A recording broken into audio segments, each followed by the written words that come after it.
Ryan Fleming can help you chart out a course for your retirement with his intimate knowledge of financial planning and the airline industry. It's time for the Pilot's Advisor. Hey, it's another edition of the Pilot's Advisor. Walter Storholt here with Ryan Fleming, financial advisor, and of course, pilot as well. And you can find him at Retire Pilots, serving you worldwide. Currently based out of St. Louis, though, and find us online at retirepilots.com for more information and how to find out to put your autopilot on your 401k. He's the author of the Pilot's Advisor as well, Why Pilots Today Need Specific Financial Advice. Ryan, good to be with you once again on the show, and for once, you're not joining us gallivanting across the world. You're at home today. Yeah, it makes it a little easier, except I had my daughter turned 13 over the weekend, so I officially have a teenager in the house. Teenager, man. Oh, yeah, and she started it out great. Monday morning, comes up, guns blazing, because the world's against her. You know, everybody needs to just stop whatever they're doing and help her out. So yeah, she started out Monday just like she should. I was amazed. So I was going to say, does it feel any different? And it sounds like yes, it does. It's an official teenage household now. I have no clue what's flowing through her body. You know, and they talk about hormones, but wow, I mean, she just comes up guns blazing. We've been calling her Tornado for the last probably year because it just doesn't make sense. But she'll come out of her room's down in the basement, and she came up just like, do this. Oh my God, can I have a ride? I need this, that. And just like, good morning, Jaden. How are you? Oh my gosh, that's great. We call our dog Dakota Tornado. Whenever he enters a room, he just leaves it in incomplete destruction, making you shaking your head, wonder what just happened. So who's that? Our dog Dakota. We call it Tornado. Just he has a similar effect on the room of when it shows up, leaves, and you wonder what in the world just went on, and leaves destruction in the wake. Poor Walter, you have no clue. So that's an F1 Tornado. You're saying this is you're more of like an F3, F5, something like that. Well, it's like my dog Chuck. I look forward to just cuddling with him because it just gives me peace of mind. Versus Jaden, her birthday was on Saturday, but she had soccer games and everything else. So yesterday I was just driving her around town so she could hang out with her friends. And of course, I don't know what there really is to do nowadays, when you're a 13-year-old, but we dropped her off at Target so they could walk around and do the whole hangout type thing. Mm-hmm. And then, just different places. I took her to the Academy Sports. She bought some clothes that were on sale, for her birthday. And nice. I don't know. It has to be tough growing up in this day and age, though, I'm sure. Yeah, I imagine. Well, I'm sure despite your complaints on the show this morning that you're providing a great home and helping her navigate all these crazy things that are now starting to pop up as the old teenage years begin. So good luck, my friend.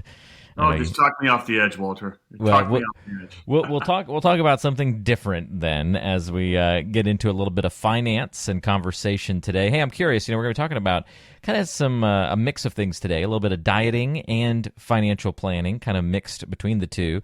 I know as a pilot, and probably a lot of our listeners, easy to identify with this, Ryan. I mean, I know just from being a traveler how difficult it can be to maintain a healthy diet and exercise and all those kinds of things just when you're traveling occasionally, let alone if it's your job and you're doing it all the time. Have you struggled throughout the years with trying to eat healthy when you're flying and traveling all over the place? Absolutely. I think it's probably one of the hardest parts about the job. When I was flying domestic, I got pretty disciplined for a while, but of course that would take food prep where I'd, food prep before my trip, and you were in hotels so you could use their microwave to heat stuff up and do whatever, and that was halfway doable. But flying international, I mean, it's virtually impossible. You're trying to pick from different catering that may or may not have the healthy options you're looking for, and then on top of that, you just don't know what your schedule is going to be. It's so backside of the clock, different time zones. I mean, you sleep when you can, you use the restroom when you can, and you eat when you can. So it's tough. Yeah, that is really tough, and I know that's got to be something that just makes it difficult to try and figure out the right choices, the right things to do, and then sometimes it's hard to make good choices when you're tired. Which if you're flying internationally, especially, you're pulling longer legs, longer trips, and there you go. Makes it you just want comfort food. I would imagine a lot of the time at the end of the day, right? Oh, absolutely. And I fly in the 777, and we joke about it because a lot of people put on some serious weight on that airplane. So the catering's pretty good, but you find yourself going and throwing a steak in or whatever food you order just because you're bored. You may not be hungry, but you still have to stay up all these hours. And you're like, yeah, all right, I'm going to go throw some food in. Just for something to do. Yeah, I can see that. And also lots of coffee just to stay up and what have you. And then you land somewhere. You might be on a weird time difference, and so now you don't know whether to eat breakfast or dinner, or which time zones to keep. All that kind of stuff, I'm sure, just piles up against you a little bit. So I'm sure you've had to learn some good habits over the years to try and stay healthy despite the schedule and despite those challenges. And even if you are not a pilot and listening to today's show, I mean, we can all identify with trying to be healthy. And, we know some of the basic secrets, pilot or not, of eating healthier to lose weight, how to limit disease, the things that we should be doing to live longer. We should avoid empty calories, try to limit added sugar, maybe lower pesky trans fats. Those kinds of things are a couple of good examples. But how can we spot similar unhealthy habits in the financial world and work on those? That's what we're going to talk about on today's episode to help you fix some of those maybe unhealthy financial habits that are just all too easy to fall into. So I kind of gave a few examples, Ryan, to begin there. Let's start with empty calories. Where do we find those in our food? What's your go-to empty calorie, and where do they appear in the financial world? Well, I guess, empty calories, when I think about food, that aren't providing any nutritional value. And of course, my wife would be very good at telling me this. But soda, candy, chips, sweets. I'm not a big sweets person.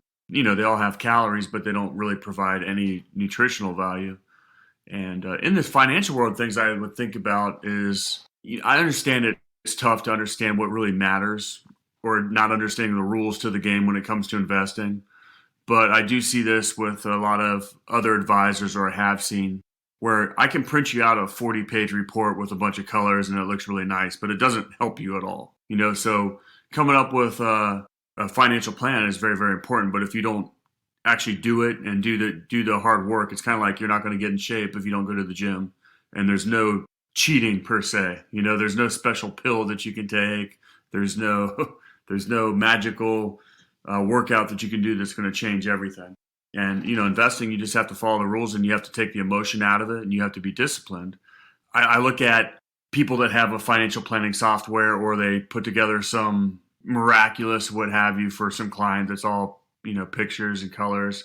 Well, that's all well and good, but it doesn't really do anything for you when you're actually trying to invest your money.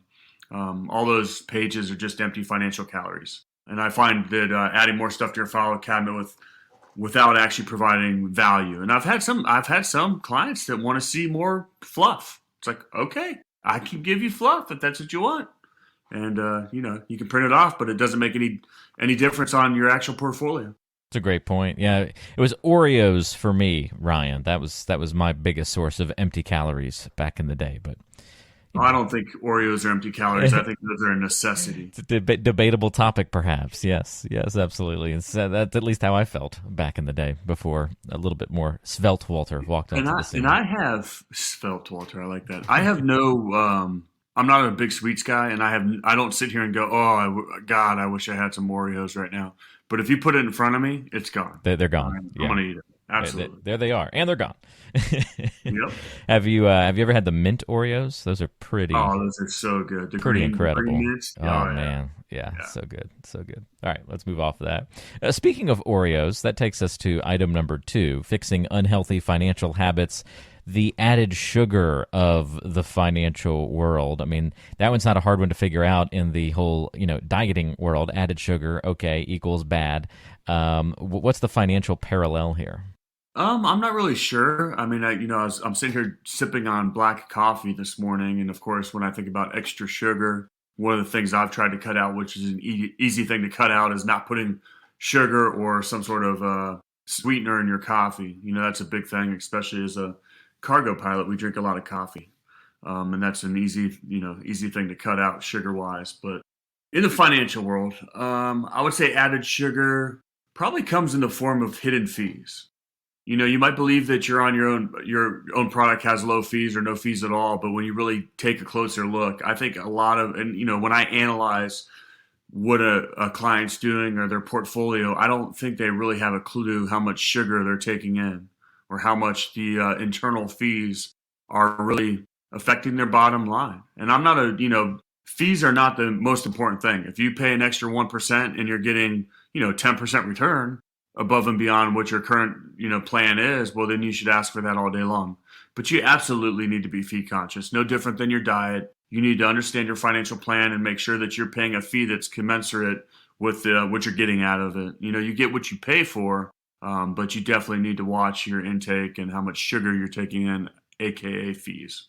That's a big one for sure. Yeah, it's interesting because the added sugar, you just don't realize how it slips into everything. That was the biggest eye-opener for me when I started to, eat much healthier last year and really started to cut a lot of things out and really read labels and look at the nutritional facts and all that kind of stuff, is it just slipped that sugar into everything. And although it may not seem like a big deal to have 2 grams here, 3 grams there, 4 grams here, if it's in every single thing you eat, it really starts to add up. And then all of a sudden you realize you're eating the equivalent of maybe 3 or 4 Dr. Peppers in a day, just in all that added sugar. And you're like, whoa, that's a lot of sugar to be throwing in here. Or a bunch of Snickers bars all of a sudden is the equivalent of what you've been eating. So interesting to kind of see what happens there. But also you have to realize that it's difficult to go through life, right, Ryan, without any sugar being added. I mean, we kind of actually still need sugars to survive, right? So it's not all bad. Same way in the financial world, there's still going to be some fees. There's a cost of doing business element to anything in life. So it's not like we have to eliminate it completely, but can we keep it under control, keep it from piling up against us? That's sort of what I'm getting at, or what I'm feeling like you're kind of, getting to here and, drawing that illustration. Is that tracking okay?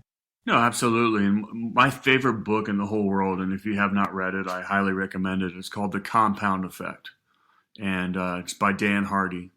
And it talks about, and fees are the same way, the compound effect of paying too much of a fee on your portfolio is drastic, because you need that, you have to make that up. Now, obviously, fees are an important part about it. You got to get access, right? But the little small cuts that add up over time drastically change who you are. And just to give you an insight on what the compound effect talks about, it basically talks about taking, let's say, 3 different guys that all went to high school together, hung out, did the same sports. They're pretty much the same person. But as they graduated or went off to college and then graduated, one of them makes just daily healthy choices, which might be just lessening that sugar intake or not drinking beer or not drinking that extra soda. And they talk about how you don't see the changes over a 1 to 3 to 9 month time period. There's no change at all. But the compound effect of those decisions, where it's 2 or 3 years later, are massive. I mean, we're talking 15 pounds difference, not in shape, unhealthy relationship, all kinds of crazy stuff. And a lot of it you can put into numbers. And I just love that book. I think it's a great book. If you have not read it, highly recommend it. Thanks for listening to The Pilot's Advisor. Hey, if you're ready to have clarity and thrive in your retirement, you're in the right place, and I've got another resource for you to check out. Go to retirepilots.com. That's retirepilots.com. And look right there on the homepage, you'll be able to click Get My Free Toolkit. What this is going to do is help you get, for free, Ryan's Retirement Toolkit. This is going to include his 2 books, The Pilot's Advisor and Pilots Retire Early, revealing the 9 critical decisions when retiring and the 7 lessons to save your retirement. If you're ready to retire early or engage the autopilot on your 401k, these are the books for you, and this is the toolkit for you. Not only does it include the books, but lots of other goodies packed into this free toolkit that'll be sent to you ASAP. All you have to do is go to retirepilots.com. That's retirepilots.com. Click on the Send My Toolkit button, and we'll get it in the mail to you shortly. It's a great starting place for any pilot to begin their retirement journey. Go to retirepilots.com. And I feel like this one we've heard for many, many years. We want to eliminate trans fats. Why do we eat so much of them in both food, and where are we seeing those trans fats popping up in our finances? So, Walter, what would you consider trans fats in a diet? We're talking about trans fats. What do you think about the cakes, donuts, cookies? My favorite pie would probably all fall into that stuff, right? Huh. Yeah, because, I know if I'm eating pie or cookies or something like that, I know that's not healthy. Right. You don't even have to know really why. You just know. Nothing that tastes this good can be healthy. Yeah. Well, and it's tough because I don't look at those as a silent killer necessarily.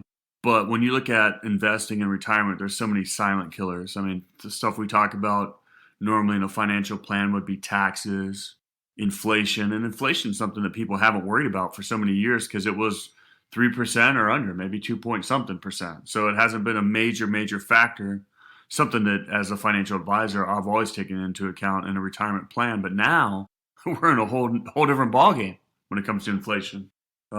So when I think about a retirement plan, trans fats, I guess I'd say, when you're you have your retirement plan, you have your income plan, and maybe just having too much risk in your portfolio where you just really don't know or don't realize how much risk you have. So, especially the market's been going up for so long, and now we're having a correction, and suddenly people realize, oh my gosh, I can lose 30% of my portfolio overnight, and not understanding, the risks that you're in are maybe not how diversified you are. And if you don't have the time frame to recover from that, if you're taking income in retirement, you have to sell that much more to get that monthly nut that you need to crack, that monthly 4,000 or 5,000, 2,000, whatever it is for your budget that you need to live off that fixed income. So having the proper risk tolerance going into retirement and understanding the different risks and sequence of returns risk and other things like that are something that I think when I think of trans fats, the hidden killer.